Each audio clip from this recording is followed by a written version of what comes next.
बड़े मशहूर सहाबी हैं और बड़े मुत्तकी और परहेजगार सहाबी हैं। उनका नाम है हज़रत अलकमा रज़ियल्लाहु तआला अन्हु। हज़रत अलकमा बड़े मुत्तकी और परहेजगार सहाबी थे। नमाज, रोज़ा, सदका, खैरात, इबादतें बजा लाते थे। आप रज़ियल्लाहु तआला अन्हु बीमार हो गए और इतने बीमार हो गए कि आपकी बीमारी बढ़ते बढ़ते यहाँ तक पहुँच गई कि आपके आखिरी वक्त आ गया।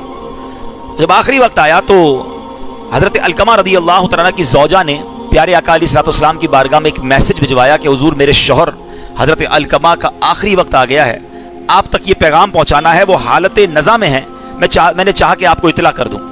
सरकार दो आलम अलैहिस्सलाम ने 3 सहाबा हज़रत अम्मार रज़ियल्लाहु तआला अन्हु, बड़े अजीम सहाबी हज़रत अम्मार बिन यासिर, याद रहे कि हज़रत अम्मार वो सहाबी हैं जिनकी वालिदा हज़रत सुमैया रज़ियल्लाहु तआला अन्हा वो हैं कि जो इस्लाम में सबसे पहली शहीद खातून है। हज़रत अम्मार और आपकी औलाद, इन सबको बहुत सताया गया, बहुत मारा गया। जब इस्लाम कबूल किया था इनको जंजीरों से बांधकर, रस्सियों से बांधकर बहुत तकलीफ दी जाती थी। और नबी पाक अलैहिस्सलाम इस्लाम लाने की वजह से जो इन पर बज़ालिम होते थे उसे देखकर प्यारे आका अश्कबार हो जाया करते थे। अल्लाह हज़रत अम्मार और उनकी आल के सदके हमें इस्लाम पर और ईमान पर इस्तिकामत अता फरमाए। अपने ईमान की कदर करने की हमें सलाहियत और कदर करने की तौफीक नसीब फरमाए। हज़रत अम्मार, हज़रत सुहैब और हज़रत बिलाल हबशी रज़ियल्लाहु तआला, नबी पाक ने इन तीनों को भेजा कि जाओ अलकमा को जाकर कलमे की तलकीन करो। अच्छा, अब ये भी मसला समझ लें कि जब किसी का आखिरी वक्त हो, आपको फील हो रहा है कि इसमें सकरात का आलम तारी है, नज़ा का आलम तारी है, तो लोग एक मिस्टेक ये करते हैं कि मरने वाले को कहते कलमा पढ़ो, ऊंची ऊंची आवाज़ से कहते कलमा पढ़ो। ये नहीं कहना है, आपने उसके पास बैठकर खुद कलमा पढ़ना है बुलंद आवाज़ से। ये उसको नहीं कहना आप कलमा पढ़ो, क्योंकि उस वक्त वो बड़ी तकलीफ में होता है, बहुत ज़्यादा टेंशन में होता है। अगर खुदा ना खास्ता उस तकलीफ के आलम में उसके मुंह से ये निकल जाए कि मैं नहीं पढ़ता या माज़ अल्लाह मैं कलमे को नहीं मानता, तो कहीं ऐसा ना हो कि उसके खात्मा बुरा हो जाए। हम ये नहीं कहते उसका खात्मा बुरा हुआ, इसकी पूरी तफसील है कि किस आलम में कहा, किस पोजीशन में कहा, लेकिन उलमा बड़ा प्यारा तरीका बताते हैं कि आप बैठे हैं उसके पास, 2-3 अफराद बैठ जाएं और सब बुलंद आवाज़ से कलमा पढ़ना शुरू कर दे, ला इलाहा इल्लल्लाह मुहम्मदुर रसूलुल्लाह सल्लल्लाहु तआला अलैहि वसल्लम, अशहदु अन ला इलाहा इल्लल्लाह वहदहु ला शरीका लहु व अशहदु अन्ना सय्यदना व मौलाना मुहम्मदन अब्दुहु व रसूलुहु। आप दुरूद पाक पढ़ते रहें, आप कलमा पढ़ते रहें, ताकि वो सुनते रहें और अल्लाह उसको तौफीक दे दे कि उसकी ज़बान से भी कलमा अदा हो जाए। तो ये तीनों साहबा गए। अच्छा, हज़रत अलकमा खुद भी साहबी हैं, ठीक है ना। अब ये तीनों साहबा गए और उन्होंने हज़रत अलकमा को कलमा शहादत की तलकीन की। अब ये तलकीन करते रहे, हज़रत अलकमा की ज़बान पर कलमा जारी नहीं हो रहा था। अब वो जानते थे कि तो साहबी रसूल हैं। ये साहबा आ गए प्यारे आका अलैहिस्सलाम के पास, कहा हुज़ूर अलकमा की ज़बान पर कलमा जारी नहीं हो रहा है। तो नबी पाक अलैहिस्सलाम ने क्या खूबसूरत फरमाया, क्या इनके वालिदैन में से कोई जिंदा है? कहा जी या रसूल अल्लाह, इनकी वालदा हैं, काफ़ी बूढ़ी हैं और वो जिंदा हैं। क्या इनकी वालदा को पैगाम दो कि अगर आपके लिए आसानी है तो मेरे पास आ जाएं, नबी पाक ने फरमाया मेरे दरबार में आ जाएं, और अगर वो नहीं आ सकती तो घर में ठहरे, मैं खुद आ रहा हूँ। सरकार दो आलम अलैहिस्सलाम ने इस पर हमें अदब भी सिखाया बड़ों का। हालांकि नबी पाक तो सबके आका है ना, वो तो सारी उम्मत आपकी गुलाम है, मगर क्या खूबसूरत फरमाने कि अगर आसानी से आ सके तो आ जाएं, वरना मैं आपके घर आ रहा हूँ। ये हमें भी सीखने को मिल रहा है कि बुजुर्गों को तकलीफ नहीं दी जाती है, बुजुर्गों का अदब किया जाता है, चाहे वो मालो दौलत में, शोहरत में, दीगर मकाम में आपसे बज़ाहिर छोटे हों। बाज़ औक़ात होता है हमारे अपने मुलाज़िम भी बड़ी उम्र के होते हैं, हमारे गरीब रिश्तेदार होते हैं वो बड़ी उम्र के होते हैं, आम मस्जिद का नमाजी होता है, कुछ भी हो जाए, अगर उसके बाल सफ़ेद हो गए हैं, आपको पता है रिवायतों में आता है अल्लाह पाक फरमाता है मुझे उस शख्स को अजाब देने में शर्म आती है, हया आती है जो इस्लाम में बूढ़ा हो गया हो। यानी बूढ़ों का एक मकाम है। हाँ, अब यहाँ बूढ़ों से भी एक बात कर लूँ कि बूढ़ों को भी ख्याल रखना चाहिए कि आपके बाल सफ़ेद हो गए फिर भी आपकी ज़बान अगर गुनाह कर रही है, आपकी आदतें दुरुस्त नहीं है तो आप दुरुस्त करें, लेकिन इन बाकी लोगों को ये सिखाया गया है कि बड़ों का अदब करें। एक हदीस पाक है जिसका मजमून है कि जो शख्स अपने बच्चों पर शफकत ना करे और अपने बड़ों का अदब ना करे वो हम में से नहीं। नबी पाक क्या फरमा रहे, वो हम में से नहीं है। प्यारे आका ने दूर कर दिया उसको अपने आप से। कुछ लोग हर वक्त बच्चों को डांटते हैं और हर वक्त बड़ों के साथ बदतमीजी करते हैं। ये बहुत बुरी आदत है। शफीक, मेहरबान, मुस्कुराने वाले बन जाओ, बच्चों से प्यार और बड़ों का अदब। और ये हमेशा याद रखें, बाअदब बानसीब, बेअदब बदनसीब। बेअदब नहीं बेअदब आपने देखे बर्बादी होता है दुनिया में भी। अच्छा, फिर जो किसी का अदब नहीं करता लोग भी उसका अदब नहीं करते। ये प्यार और अदब चीज ही ऐसी है, आप प्यार दें आपको प्यार मिलेगा, آپ رسپیکٹ دیں, آپ کو رسپیکٹ ملے گی. لوگ کہتے ہیں میری کوئی عزت نہیں کرتا. حضرت آپ کسی کی کرتے ہیں؟ آپ کرنا تو شروع کریں نا, پھر آپ کی لوگ کرنا شروع ہو جائیں گے. آپ جناب سے گفتگو کریں, پیار سے بات کریں, ادب سے بات کریں, مدینہ مدینہ ہو جائے گا. تو اب نبی پاک نے کیا فرمایا حضرت علقمہ کی والدہ کے لیے کہ وہ آ سکتی ہیں تو آ جائیں, ورنہ میں آ رہا ہوں. حضرت علقمہ کی والدہ بھی صحابی کی والدہ تھی. انہوں نے کہا حضور آپ کیوں تشریف لائیں گے, میرا حق زیادہ ہے, میں حاضر ہوتی ہوں. وہ نبی پاک علیہ الصلوۃ والسلام کے دربار میں آ گئی. پیارے آقا علیہ الصلوۃ والسلام نے ان کی والدہ سے پوچھا, اے ام علقمہ یہ بتاؤ علقمہ کیسا ہے؟ ماں سے بیٹے کے بارے میں پوچھا. وہ کہتی حضور میرا بیٹا تو بڑا نیک ہے, نمازی ہے, روزے رکھتا ہے, صدقے خیرات دیتا ہے. میرے آقا نے فرمایا نہیں, میں نے یہ نہیں پوچھا, بتاؤ تمہارے ساتھ کیسا ہے. سمجھیے گا بات کو, روزے بھی تھے, نمازیں بھی تھی, حج و صدقے بھی تھے, اور صحابی بھی تھے. صحابی کا تو مرتبہ کتنا بڑا ہے نا. آقا نے فرمایا یہ نہیں, بتاؤ تمہارے ساتھ معاملہ کیسا ہے. کہا حضور میں اس سے ناراض ہوں. ماں نے کیا کہا؟ میں اس سے ناراض ہوں. فرمایا وجہ کیا ہے؟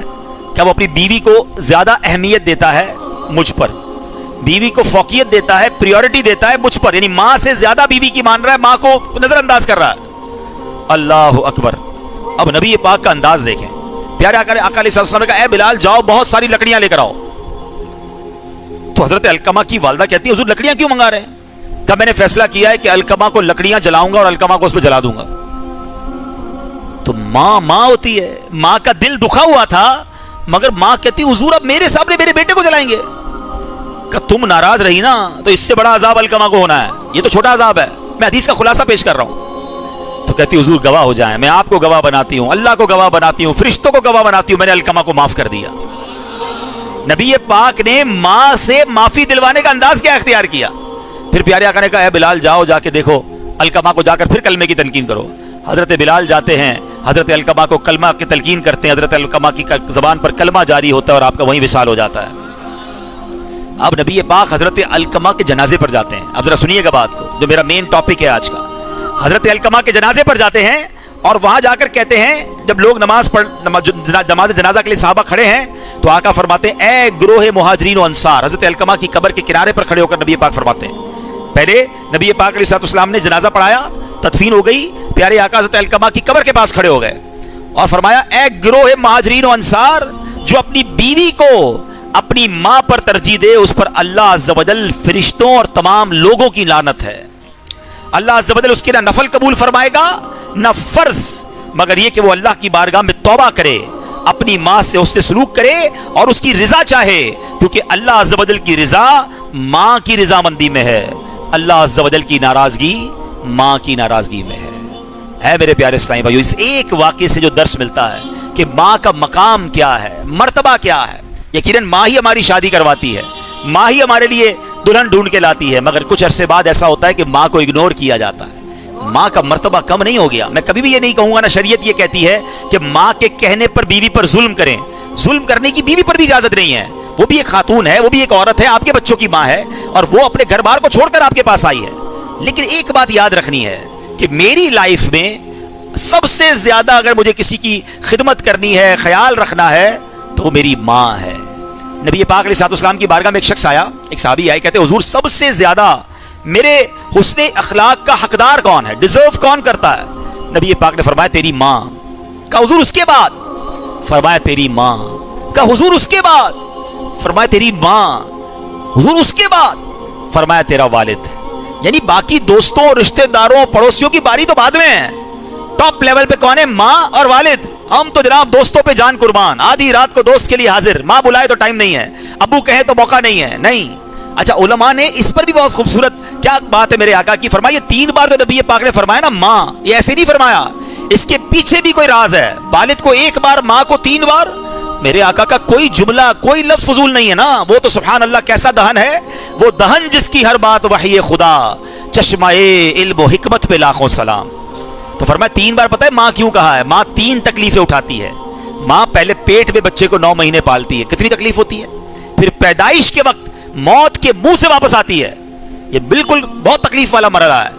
پھر تیسرا مہربانی کرتی ہے, بچے کو دودھ پلاتی ہے, پالتی ہے. ماں کرتی ہے 3 احسان بچے پر, باپ کرتا ہے 1 احسان, باپ پالتا ہے. لیکن ماں نے جو بقیہ 2 احسان کیے, اس کی وجہ سے ماں کا مقام اعلیٰ ہے. ہاں ایسا نہیں کہ والد کو پوچھنا چھوڑ دیں. بڑی پیاری علماء نے کیٹیگرائز کیا کہ عزت والد کی زیادہ کرنی ہے, کیونکہ والد हमारी वालदा का भी शौहर है, और खिदमत जो है वो माँ की ज्यादा करनी है। ये दो आंखें हैं, बंदा ये नहीं कह सकता एक आंख काम की नहीं है। मेरी दोनों आंखें मेरी आंखों का नूर है, इसी तरह मेरे माँ बाप भी मेरी आंखों का नूर है। अच्छा, अब बड़ी खूबसूरत बात सुनिएगा कि ये पूछा गया कि वालिदैन की वफात के बाद उन्हें राजी कैसे किया जा सकता है। अगर हम में से कोई ऐसा है जिसके वालिदैन चले गए तो वो क्या करे, तो फरमाया कि वालिदैन सब इसकी तीन चीजें करनी होंगी। खुद नेक बन जाए, परहेजगार बन जाए, क्योंकि वालिदैन की हमेशा से तमन्ना रहती है कि मेरा बेटा नेक हो जाए। तो अगर बेटा नेक हो जाएगा, नेकियां करेगा, तो माँ बाप उससे राजी हो जाएंगे। दूसरा फरमाया वालिदैन के अजीजों अकारिब के साथ सिला रहमी करे। ये भी बड़ा प्रॉब्लम है, वालिद का इंतकाल हुआ, चचा ताया ददियाल वालों से राब्ता खत्म, अम्मी का इंतकाल हुआ, ननियाल वालों से, खाला नानी जान और उसके रिश्ते मामू से रिश्ता खत्म। क्यों भाई? बल्कि आपने उनके साथ अच्छा बर्ताव करना है ताकि आपके वालिदैन की रूह खुश हो जाए। और तीसरा तरीका बताया कि उनके लिए इस्तगफार दुआएं करता रहे, ईसाले सवाब करता रहे। तो मैं बार बार ये कहता रहता हूं, दोबारा कह देता हूं कि जिनको अल्लाह ने नवाजा है, माँ बाप अगर चले गए ना, तो देखिए आज मैं और आप दुनिया में जिस घर में रहते हैं ना, ये माँ बाप नहीं दिलाया है, या तो उन्होंने दिलाया है या उनकी दुआओं से मिला है। उन्होंने ही दिलाया, उन्हीं का तो था, मैं तो था ही नहीं दुनिया में, उनकी बरकत से आया। ठीक है ना? तो कितना अच्छा है कि हम अपने माँ बाप के लिए जन्नत में घर बना दें। उन्होंने हमें दुनिया में घर दिया ना, हम उन्हें जन्नत के घर का तोहफा दें। अल्हम्दुलिल्लाह ये जो मस्जिद है दावत इस्लामी के शोबा खुद्दामुल मसाजिद ने माशाल्लाह में ये बना कर दी, लेकिन जहन भी हमें दावत इस्लामी ने दिया। तो जब वालिदा का इंतकाल हुआ, सब भाई बहनों ने हमारे मशवरा किया, हमारे साथ माशाल्लाह मेरे बहनोई भी फैसल भाई मौजूद हैं, इनके वालिद साहब का भी इंतकाल हुआ था। फिर हमने मिल के अल्हम्दुलिल्लाह ये मस्जिद अपने मरहूमीन के इसाले सवाब के लिए बनाई। अब मैं बहुत कम आता हूँ, आपको पता है, मगर दावत इस्लामी का कमाल देखें, मुझे माशाल्लाह यहाँ से तस्वीरें आती रहती हैं, इज्तिमा हो रहा है तो दर्स हो रहा है, तो नमाज हो रही है, तरावियाँ हो रही हैं। तो अब तसल्ली क्या है कि अगर मैं रोज अपनी माँ को इसाले सवाब नहीं भी कर रहा ना, तो इंशाल्लाह पांचों वक्त का सवाब, नमाज का सवाब होने जा रहा होगा। हैं ये आज का इज्तिमा। अच्छा, आज का इज्तिमा करने की वजह क्या थी? ये भी तहदीस नेमत के लिए कह रहा हूँ, शायद किसी के दिल में बात लग जाए कि लोग माँ बाप को भूल जाते हैं मरने के बाद, हैं। तो मैंने सोचा, मेरे भाई से भी मैंने मशवरा किया कि यार अगर अम्मी अब्बू होते तो हम उनको इफ्तार के लिए घर पे तो बुलाते ना, हैं, उनकी कोई दावत करते। अब अम्मी अब्बू तो नहीं है, रमजान आ गया है, तो क्यों ना एक ऐसी अम्मी अब्बू की दावत करें कि उनकी मस्जिद में चलते हैं, वहीं इज्तिमा करते हैं और सबको इफ्तार करवाते हैं।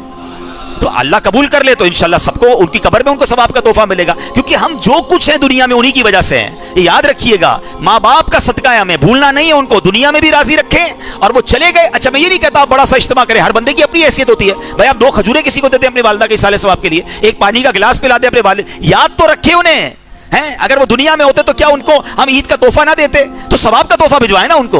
तो जो मस्जिद बना सकते हैं उनको तो मैं बिल्कुल मशवरा दूंगा कि माँ बाप के लिए, माँ के लिए अलग, वालिद के लिए अलग मस्जिद बनाएं। पूरी मस्जिद नहीं बना सकते, दावत इस्लामी वाले दुनिया भर में मस्जिदें बना रहे हैं, उस पर अपना हिस्सा मिलाएं। जब तक सजदे होते रहेंगे आपके माँ बाप को सवाब का जखीरा मिलता रहेगा। और ये आप करेंगे ना, इसका एक और फायदा पता क्या होगा? आपकी औलाद आपके लिए करेगी, क्योंकि वो देख रहे हैं ना कि हमारे अम्मी अब्बू, हमारे भाई, हमारे वालिद साहब अपने वालिद साहब को याद किया, उनकी अपनी वालिदा को याद किया है। हमारे मरने के बाद हमारी औलाद हमारे लिए इसाले सवाब करेगी। तो अपने माँ बाप के लिए इसाले सवाब वाला काम करें और अपने वालिदैन की कदर करें, और खास तौर पर अपनी वालिदा की आपने खास दुआएं लेनी है। मैं तो बार बार ये जुमला कहता हूं कि यार आप कितने खुशनसीब हैं, वो लोग कितने खुशनसीब हैं कि रमजान भी है और आपके पास आपके माँ बाप भी हैं। इससे अच्छी क्या बात होगी? कितने खुशनसीब हैं कि आपके माँ बाप आपके पास हैं। तो अगर माँ बाप हैं तो इनकी दुआएं लीजिए, इनको नाराज ना कीजिए, इनकी बरकतें लूटिए। एक और बड़ी कमाल की हदीस है जो बहुत सारे लोगों को, इस्लामी भाइयों को भी, अल्लाह करे मेरा ये क्लिप घर की खवातीन भी सुने, वरना इस क्लिप के, इस बयान का शॉर्ट क्लिप बना के हम चलाएंगे। अब हदीस सुन लें, मेरी बहनों के लिए भी हदीस है, मेरी भाइयों के लिए भी है। अल्लाह के हबीब अलैहिस्सलाम से अर्ज की गई, औरत पर सबसे बड़ा हक किसका है? अगर कोई औरत है, सबसे ज्यादा हक उस पर किसका है? फरमाया उसके शौहर का। और मर्द पर सबसे बड़ा हक उसकी माँ का।